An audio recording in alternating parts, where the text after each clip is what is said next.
लोकसभा चुनाव 2024 को लेकर पल्लवी पटेल ने जो राह अपनाई है उससे उनके लिए मुसीबतें बन सकती हैं, क्योंकि जैसा ही खबरें सामने आ रही है फूलपुर या मिर्जापुर या किसी अन्य सीट से वह चुनावी मैदान में उतर सकती हैं।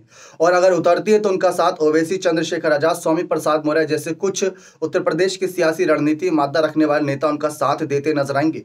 भले ही अखिलेश यादव और कांग्रेस पार्टी ने अपने कदम पीछे कर लिए हों उनके फैसले को देखते हुए, लेकिन पल्लवी पटेल ने हार नहीं मानी है। पल्लवी पटेल एक उम्मीद के साथ जनता के बीच उतरेंगी, लेकिन उससे पहले उतरने से पहले कहीं अखिलेश यादव उनके खिलाफ बड़ा खेल ना कर दे। पहला खेल तो यह किया कि साल 2022 का बना गठबंधन साल 2024 के चुनाव के पहले चरण के नामांकन के कुछ ही घंटों बाद तोड़ दिया गया। वो बहुत बड़ी खबर थी, क्योंकि अगर पहले चरण के नामांकन के वक्त उससे पहले तोड़ा गया होता तो शायद पहले चरण की जो 8 सीटें वहां पर भी पल्लवी पटेल अपने कुछ प्रत्याशियों को उतारती, क्योंकि वहां मुस्लिम बहुल सीटें और ओवैसी के लिए वहां फायदेमंद साबित हो सकता था। ठीक वैसे अगर हम बात करें तो ओवैसी और पल्लवी पटेल साथ आए हैं।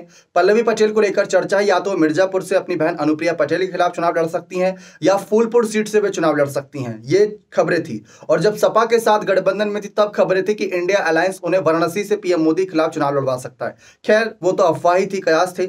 लेकिन अब जो खबरें वो इस तरफ इशारा कर रही कि पल्लवी पटेल बहुत जल्द 5 से 7 सीटों पर अपने प्रत्याशियों के नामों का ऐलान करेगी, जो पीडीएम फॉर्मूले के सहारे वो आगे बढ़ रही हैं। और ऐसे में पीडीए फॉर्मूला जो अखिलेश यादव लेकर चल रहे थे उससे काफी मिलता जुलता है इनका पीडीएम फॉर्मूला।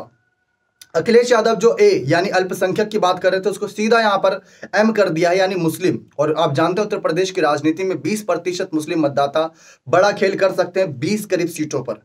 तो वहां पर पल्लवी पटेल को भारी ना पड़ जाए, क्योंकि अखिलेश यादव के हाथ में ताकत है कि वो उनसे उनकी विधायकी सीट भी छीन सकते हैं। याद रखिए कि पल्लवी पटेल भले ही 2022 का चुनाव गठबंधन में लड़ी थी, लेकिन तब वह सपा के सिंबल पर लड़ी थी, सपा के टिकट से, और सपा अध्यक्ष अखिलेश यादव। ऐसे में पल्लवी पटेल ने भी कह दिया है कि अगर उनको इस्तीफा लेना है तो वो ले सकते हैं, वो सीनियर नेता है। लेकिन जिस तरीके से इस वक्त माहौल बना हुआ है उसको ध्यान में रखकर पल्लवी पटेल फिलहाल अखिलेश को चुनौती दे रहे हैं, लेकिन अखिलेश उनका इस्तीफा लेते हैं या नहीं ये देखना दिलचस्प रहेगा। पता लगा कि सांसदीय चुनाव में उतरी है पल्लवी पटेल और विधायकी सीट भी उनके हाथ से चली जाए।